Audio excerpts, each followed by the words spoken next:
जय हिंद दोस्तों, आपके अपने चैनल यस की हम स्टडी में फिर स्वागत है। बहुत ही इंपॉर्टेंट वीडियो आपके लिए होने वाली है। यहाँ पर देखिए हम बात करने वाले हैं कक्षा 12 भौतिक विज्ञान की बात करेंगे और इसमें जो मोस्ट न्यूमेरिकल्स आपके हैं उन न्यूमेरिकल्स की बात करने वाले हैं। ठीक है, तो 95% प्रश्न आपके यही से आने वाले हैं जो प्रश्न हम आपको बता रहे हैं, क्योंकि जो प्रश्न हमने आपको सामने लिया है यह 2022 में पूछा गया प्रश्न है।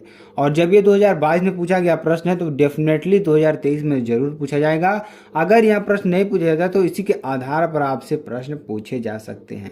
तो सबसे पहले आपको इस प्रश्न को अच्छी तरीके से पढ़ना है, उसके बाद अच्छी तरीके से समझना है। ठीक है, तो इस तरीके से आपको अच्छी तरीके, अगर आप कक्षा 12 की तैयारी कर रहे हैं तो न्यूमेरिकल्स भी आपके लिए तैयार करना बहुत ही इंपॉर्टेंट है। ठीक है, देखिए न्यूमेरिकल्स क्या कर रहा है इसको अच्छी तरीके से समझिए।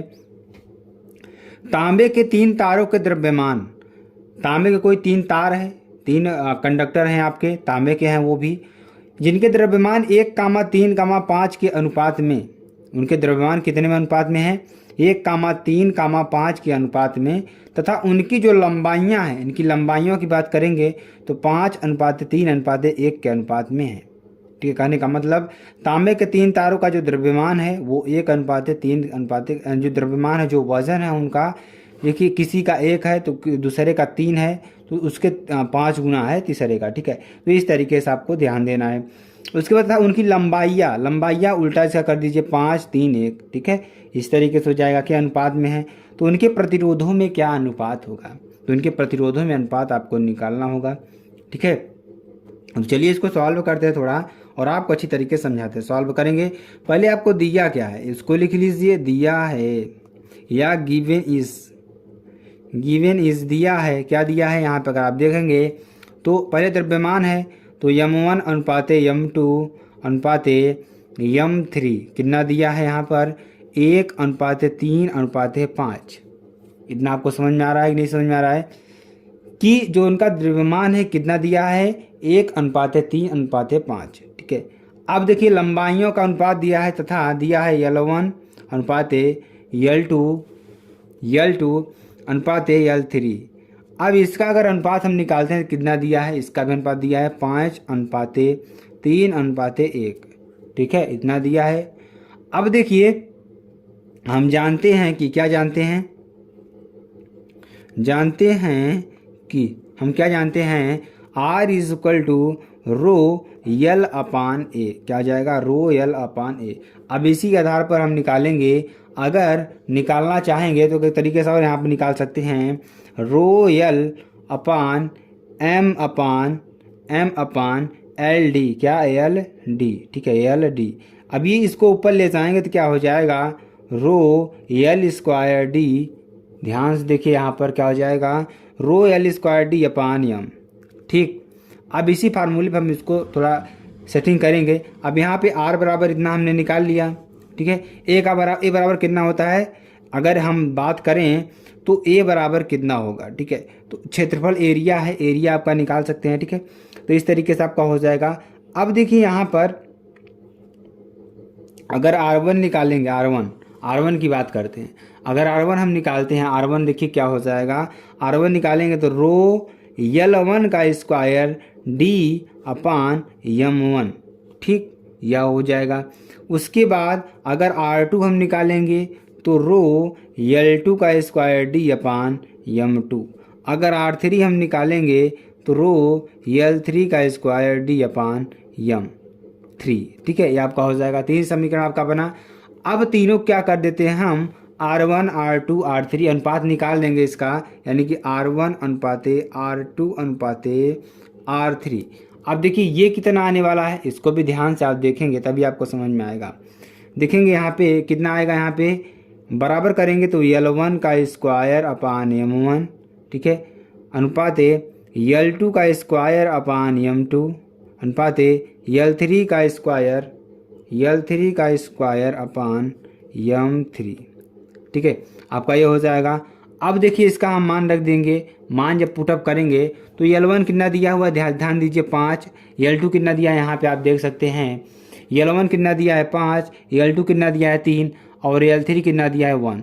M1 कितना दिया हुआ है 1 और M2 कितना दिया है 3, M3 कितना दिया है 5। सारा मान यहाँ पे हम पुटअप कर देंगे तो आपको आंसर मिल जाएगा। यहाँ पे देखेंगे अगर इसका मान हम यहाँ पे रखते हैं ठीक है।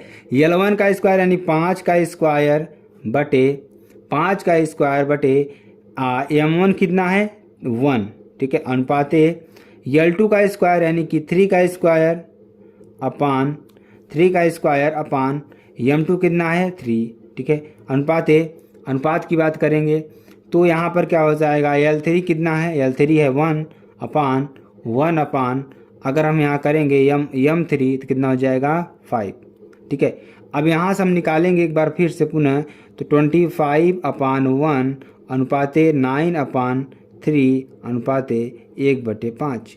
अब इसका एलसीएम निकाल लीजिए अच्छी तरीके से, तो टोटल अनुपात कितना आएगा, अगर एलसीएम निकालेंगे तो टोटल अनुपात कितना आएगा 125/15/1, ठीक। ये आपका हो जाएगा। बहुत ही इंपॉर्टेंट प्रश्न आपके लिए है और आपको एग्जाम में बहुत बार पूछा गया प्रश्न है, ठीक है। तो इस तरीके के प्रश्नों को आप सॉल्व करते रहिए क्योंकि प्रश्न बहुत ही इंपॉर्टेंट आपके लिए है। चलिए आगे आपको बताते हैं। देखिए अगला क्वेश्चन क्या है। अगला क्वेश्चन देखिए, दो बल्ब हैं हमारे पास जो कितने के हैं 60 वाट और 220 वोल्ट के हैं और 40 वाट और 220 वोल्ट के हैं, ठीक है।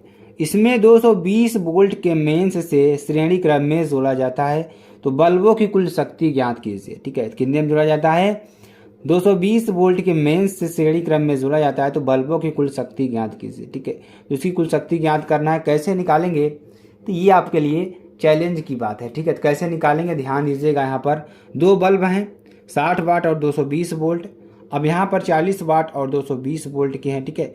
अब यहाँ पर 220 वोल्ट के मेन से श्रेणी क्रम में जोड़ा जाता है, तो बल्बों कुल शक्ति आपको निकालनी है, ठीक है। देखिए हम जानते हैं क्या है, यहाँ पर दिया है, हम जानते हैं कि वी नो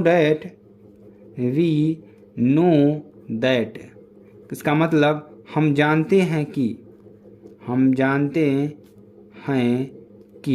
क्या जानते हैं हम जानते हैं कि श्रेणी में क्रम में जुड़े बल्बों की समान धारा प्रवाहित होगी। अगर हम किसी बल्ब को अगर श्रेणी क्रम में जोड़ देते हैं तो धारा जो होगी, करंट जो होगी वो समान होगी, ठीक है।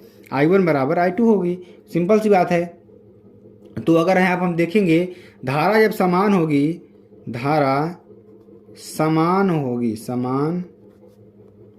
होगी इन सीरीज में, ठीक है, आपका ये हो जाएगा। अब देखिए आगे देखिए, अब इसलिए 60 वाट के बल्ब का प्रतिरोध 60 बल्ब का प्रतिरोध R1 बराबर V1 का स्क्वायर अपान P1, ठीक है। शक्ति आपका हो जाएगा P1, ये आपका ध्यान दीजिएगा। तो V1 कितना दिया है ध्यान दीजिएंगे 220 वोल्ट, ठीक है। V1 कितना दिया है 220 वोल्ट का स्क्वायर अपान, और P1 कितना दिया है ध्यान दीजिएगा, P1 यहाँ पर आपको दिया हुआ है, ठीक है।